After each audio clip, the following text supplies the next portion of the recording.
If you're feeling suicidal, you've come to the right place. Cause I wanna fucking kill myself as well. Fuck you, I hate all of you.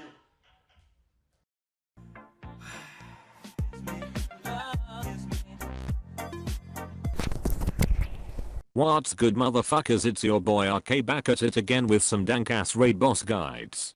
As you already know, the first raid boss of every expansion is really hard to kill.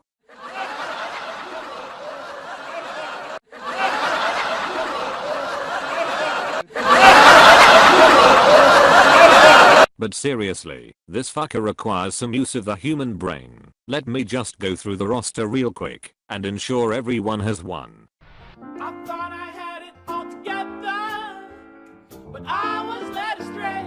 The day you walked away, you were the clock that was ticking in my heart. Changed my state of mind. Love so hard to find.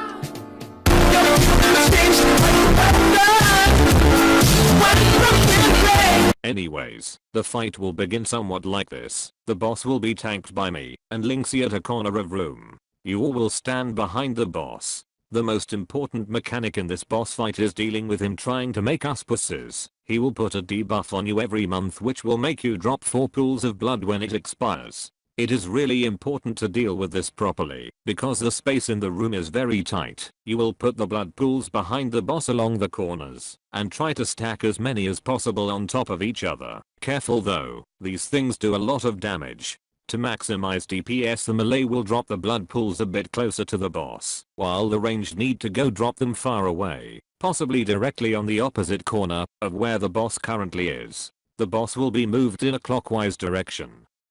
The second mechanic in this phase is quite simple. The boss will turn towards you and throw 3 blood projectiles towards you. The raid needs to be spread out to dodge these. If you get hit by them, you will take damage. The blood pools can only be removed by tanks. They will be targeted by taloc with his weapon, and they need to stand near the blood pools which are the closest in the path of which the boss is being moved in. Taloc will smash his weapon and clear any blood pools within 18 yards. This damage will be dealt to all people within 30 yards of the point of impact. The raid will hug the corner to prevent this damage from being taken at all.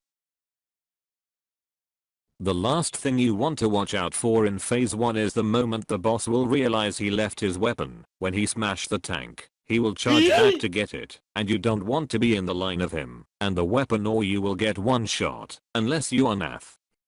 Phase 2 begins at 35% HP. The boss will try to be like me and take no damage. During this he will be in the middle of the room and the platform we were on will start to move down. Now the top view of how we should be positioned is somewhat like this. The boss will spawn some ads which will be tanked by the best tank in the world. They will be kited around the room and killed. When they die they drop a blood patch. While the ads are being killed, the second best tank in the world will deal with the suicide blobs by intercepting them. On contact they will explode and knock back anyone hit by 5 yards. And it is possible to be thrown off the platform, so do not be anywhere near them. The final thing to worry about in phase 2 is the gay beams. There will be beams going through the platform as we move down. They are however really easy to deal with. Once you are standing at the edge of the platform you will be able to see them easily and position accordingly. If you do however get hit by them, you will get the big gay. Here's what the fight in phase 2 should look like.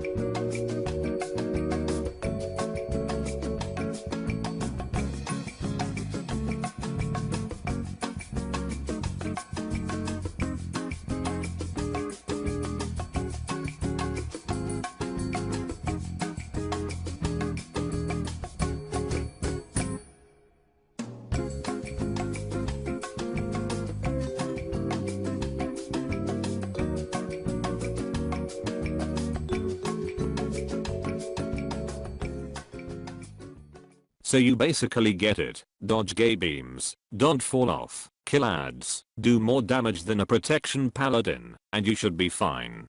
Phase 3 begins. Once the platform stops moving, it is basically phase 1 with a much bigger space and the suicide blob. That's it. GG. And if you don't know,